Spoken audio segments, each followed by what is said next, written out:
നമുക്കൊരു കാര്യം PV അൻവറിന്റെ നേതൃത്വത്തിൽ ഒരു മൂന്നാം മുന്നണി വരട്ടെ ഇവിടെ. അത് ഇതിലും വലിയ ദുരന്തം. അപ്പൊ പിന്നെ എന്നാ ഒരു കാര്യം ചെയ്യുന്ന നബീസ ഭരിക്കുന്നല്ലേ വേണ്ട.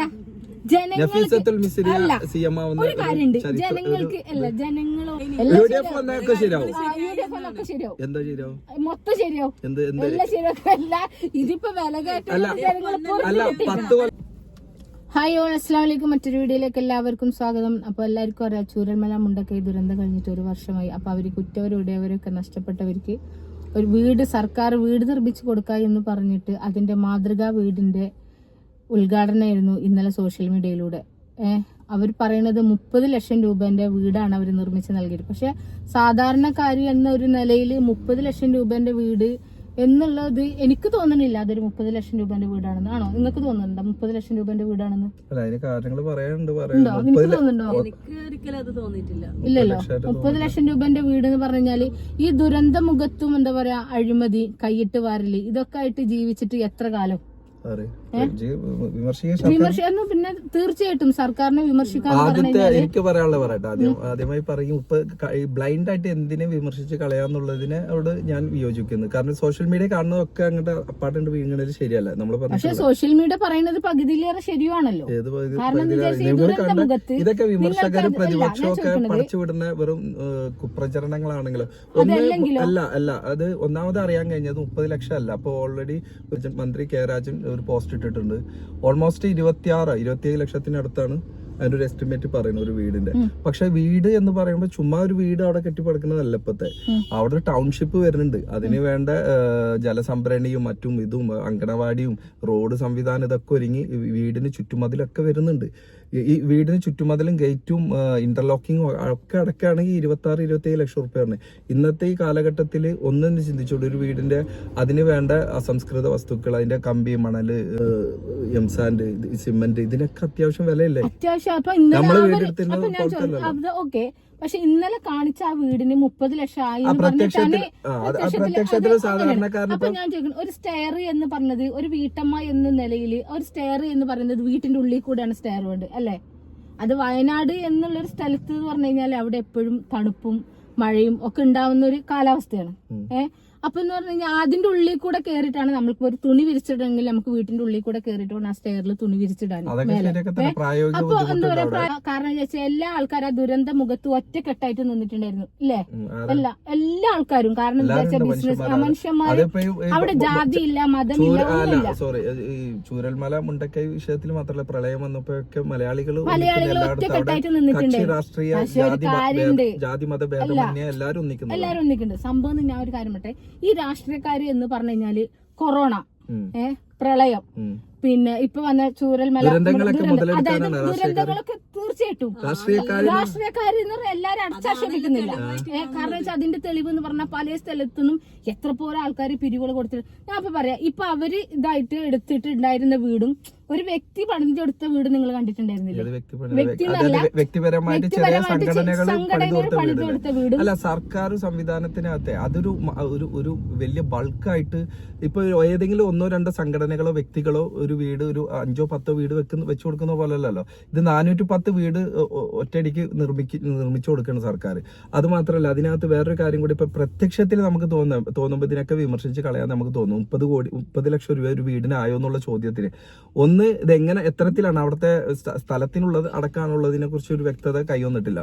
സ്ഥലം അവിടെ വന്നിട്ടുള്ളത് മറ്റേ കൽപ്പറ്റയിലാണ് സ്ഥലം. അതായത് ഏറ്റവും കണ്ണായ സ്ഥലത്താണ് ഈ വീട് നിർമ്മിക്കുന്നത്. ഈ ടൗൺഷിപ്പ് എന്ന് പറഞ്ഞാൽ മനസ്സിലായില്ലേ? അതിനകത്തേക്ക് എല്ലാ സൗകര്യങ്ങളും അടിസ്ഥാന സൗകര്യങ്ങളൊക്കെ ഒരുക്കി കൊടുത്തിട്ടാണ് സർക്കാർ അവിടെ വീട് നിർമ്മിക്കുന്നത്. അടിസ്ഥാന സൗകര്യങ്ങളൊക്കെ വരുന്നുള്ളതല്ലേ? ഈ അടിസ്ഥാന സൗകര്യങ്ങൾ വരും എന്നുള്ളതല്ല. ഇപ്പൊ തന്നെ എന്തിനാണ് നിങ്ങൾ മാതൃകാ വീട്? നിങ്ങളിപ്പോ പറയുന്നത് കണ്ണായ സ്ഥലത്ത് സ്ഥലം വാങ്ങിച്ച് കണ്ണായ സ്ഥലത്ത് വീട് വെച്ചു കൊടുക്കുന്നത് അതൊരു കണ്ണും അല്ല, ഒരു കരലും അല്ല. ബ്ലൈൻഡ് ആയിട്ട് എന്തിനെ വിമർശിക്കരുത് എന്നുള്ള ഒരു ഒന്നിനെ കുറിച്ച് പഠിക്കാതെ അതിനെ കുറിച്ച് കണ്ണടച്ച് വിമർശിക്കുന്നതിനോട് വിയോജിപ്പ്. ഓക്കെ, പക്ഷെ ഞാൻ ചോദിക്കുന്നത്, ഈ ദുരന്ത മുഖത്ത് ഉണ്ടായിരുന്ന ചെയ്യുന്ന ഏതെങ്കിലും ഒരു വ്യക്തിനോട് എല്ലാവർക്കും ജോലി ഓഫർ ചെയ്തിട്ടുണ്ടായിരുന്നു. അവർക്ക് മാസം വീടുകളിൽ താമസിച്ചു കഴിഞ്ഞു കഴിഞ്ഞാല് സർക്കാർ അവർക്ക് വാടക കൊടുക്കുമെന്ന് പറഞ്ഞിട്ടുണ്ടായിരുന്നു. കാരണം അവർക്കൊന്നും പേടിക്കണ്ട, എല്ലാവരും അതാണ് പറഞ്ഞത്. ഇതിനെ കുറിച്ച് വ്യക്തമായ അറിവില്ലാത്തതുകൊണ്ട് അതൊക്കെ ഇവർക്ക് കൊടുത്തിട്ടുണ്ടായിരുന്നു. കൃത്യമായിട്ട് അതൊക്കെ കൊടുക്കുന്നുണ്ട്. നിങ്ങൾ അതിനെ കുറിച്ച് സ്റ്റഡി ഇല്ല പറയാൻ ബ്ലൈൻഡ് ആയിട്ട് നിങ്ങളെ വിമർശിക്കല്ലേ. ബ്ലൈൻഡ് ആയിട്ട് വിമർശിക്കല്ല. പറഞ്ഞുതരാം പറയുന്നത് കേൾക്ക്. അതായത് പറഞ്ഞുതരാം. കാരണം എന്താ വിചാരിച്ചാൽ ഇപ്പോഴേ ഈ ഒരു ബെല്ലിപ്പാലല്ലേ, ഈ ബെല്ലിപ്പാലത്തിന്റെ ഒരു ടൈമിൽ ഉരുൾപൊട്ടിയത് എന്ന് പറഞ്ഞിട്ട് ഈ മഴേന്റെ സീസണിൽ ഒരു ഭയങ്കര വാർത്ത ഉണ്ടായിരുന്നു. അവിടെ ചൂരൽമലയിൽ വീണ്ടും ഉരുൾപൊട്ടി എന്ന് പറഞ്ഞിട്ട് വീണ്ടും ഉരുൾപൊട്ടി. അല്ല, ആ ഉരുൾപൊട്ടി എന്ന് പറഞ്ഞിട്ട് അതിൽ എന്താ പറയാ, ആദ്യത്തെ ഫസ്റ്റിൽ ഉരുൾപൊട്ടിയിട്ട് എല്ലാ ആൾക്കാർക്കും നഷ്ടപ്പെട്ട ആൾക്കാര് വീണ്ടും അവിടെ വന്നു. ഞങ്ങൾക്ക് വീട് വെച്ച് തരാം എന്ന് പറഞ്ഞു. വീട് എവിടെ? ഞങ്ങൾക്ക് വീടിന് വാടക കൊടുക്കാന്ന് പറഞ്ഞു. വാടക എവിടെ? ഞങ്ങൾക്ക് അരിയും സാധനങ്ങളും കൊടുന്നു തരാന്ന് പറഞ്ഞു. അതെവിടെ? കാരണം എന്ന് വിചാരിച്ചാൽ എല്ലാ ആൾക്കാരും നഷ്ടപ്പെട്ട കുറെ ആൾക്കാരുണ്ട് അതില്. അതായത് ഒരു കുടുംബത്തിൽ നമ്മൾ നൗഫലിനൊക്കെ പോലെയുള്ള ഒരു എന്താ പറയാ, എല്ലാരും മരിച്ചിട്ട് ഒരാള് മാത്രം. പക്ഷെ നൗഫലിന് നിങ്ങളെ സർക്കാർ വെച്ചു കൊടുത്ത വീടല്ല. അതായത് ചൂരൽമല മുണ്ടക്കൈ ദുരന്തത്തില് ഭാര്യ, മക്കള് എല്ലാരും 11 പേരെ നഷ്ടപ്പെട്ടിട്ടുള്ള ഒരു വ്യക്തി ഇല്ലേ. അപ്പൊ അവർക്ക് പറഞ്ഞ സംഘടന വെച്ചു കൊടുത്ത വീടാണ്. അവർക്ക് വീടായല്ലോ. അവരെ കല്യാണം കഴിഞ്ഞു. അപ്പൊ അവര് ഭാര്യനായിട്ട് പുതിയ വീട്ടിലേക്ക് താമസം മാറണേ എന്ന് പറഞ്ഞു. അല്ല, വ്യക്തിപരമായിട്ട് സംഘടനകൾക്ക് അത് 1-2 വീടോ അല്ലെങ്കിൽ 5-10 വീട് വെച്ചു കൊടുക്കാൻ കാലതാമസം അധികം വേണ്ടി വരില്ലായിരിക്കാം. പക്ഷെ ഇതല്ല. ഇതിനകത്ത് സർക്കാരിന് പറഞ്ഞാൽ എല്ലാ വർഷവും നോക്കണം. ഒരു ഗവൺമെന്റിന് എടുത്താ പിടിച്ചാന്ന് വെച്ചിട്ട് അല്ലെങ്കിൽ ഒരു സെന്റിമെന്റ്സിന്റെ പുറത്ത് എന്തെങ്കിലുമൊക്കെ ചെയ്തു കൊടുക്കണം. എല്ലാവരും തുല്യരല്ലേ? ഗവൺമെന്റിന്റെ കണ്ണിൽ എല്ലാവരും തുല്യരാണ്. എന്റെ അഭിപ്രായം പറയാന്ന് വിചാരിച്ചാല്, ഞാൻ വ്യക്തിപരമായിട്ട് എന്റെ ഒരു അഭിപ്രായം എന്ന് പറഞ്ഞാല്, പിന്നെ ഈ ദുരിതാശ്വാസ നിധിയിലേക്ക് എന്ന് പറഞ്ഞിട്ട് ഒരു സംഘടനയായാലും ഒരു വ്യക്തികളായാലും ഒന്നും ഒരു രൂപ പോലും കൊടുക്കരുതെന്നാണ് എന്റെ ഒരു വ്യക്തിപരമായ അഭിപ്രായം. അത് അവർക്ക് സുനാമി ഫണ്ടിന്റെ കാലത്തും ഇതേ ആക്ഷേപങ്ങൾ വന്നിട്ടുണ്ട്. സുനാമി ഫണ്ട് മുഖ്യമന്ത്രിയുടെ ദുരിതാശ്വാസ ഫണ്ടിൽ എന്നാണ് പറയുന്നത്. ഏത് ദുരന്തമായിക്കോട്ടെ അത് ജനങ്ങളിലേക്ക് എത്തണം എന്നുള്ള ഒരു ഇതാണ്. അത് ഒരാൾക്കും കട്ടുമുടിക്കാനുള്ളതല്ല. ഒരു ഇല്ലവനും ഇല്ലാത്തവനും കൊടുക്കുന്നുണ്ട്. ഇത് ഉള്ളവൻ മാത്രമല്ല കൊടുക്കുന്നത്, ഇല്ലാത്തവനും കൊടുത്തിട്ട് നമ്മൾ കൊറോണയുടെ ടൈമില് ആടിനെ വിറ്റിട്ട് കുട്ടികൾ കുടുക്ക പൊട്ടിച്ചിട്ട് ഇങ്ങനൊക്കെ ആൾക്കാര് ദുരിതാശ്വാസ ഫണ്ടിലേക്ക് സംഭാവന കൊടുത്തിട്ടുണ്ട്. എത്ര കോടി പൈസ. പിന്നെ അഴിമതി നടന്നിട്ടില്ല നിങ്ങൾ പറയണേ.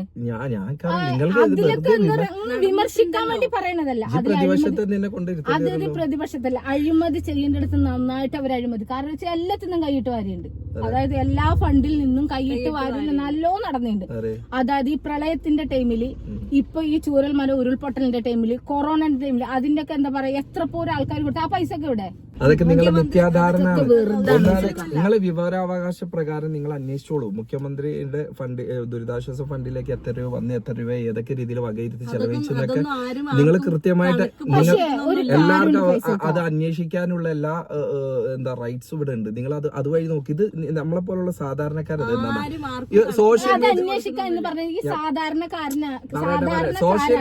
സോഷ്യൽ മീഡിയയിലൂടെ കാണുന്നത് എന്തും ഞാൻ വീണ്ടും പറഞ്ഞ ബ്ലൈൻഡ് ആയിട്ട് വിശ്വസിക്കരുത്. കാരണം 30 ലക്ഷം രൂപന്റെ വീട് എന്ന് പറഞ്ഞിട്ട് സോഷ്യൽ മീഡിയയിലൂടെ ഉദ്ഘാടനം കഴിഞ്ഞ ആ ഒരു വീട് 30 ലക്ഷം ഉണ്ട് എന്ന് പറഞ്ഞു കഴിഞ്ഞു കഴിഞ്ഞാല് അരിയാഹാരം തിന്നുന്ന ആരും എന്ത് ചെയ്യില്ല, വിശ്വസിക്കോ?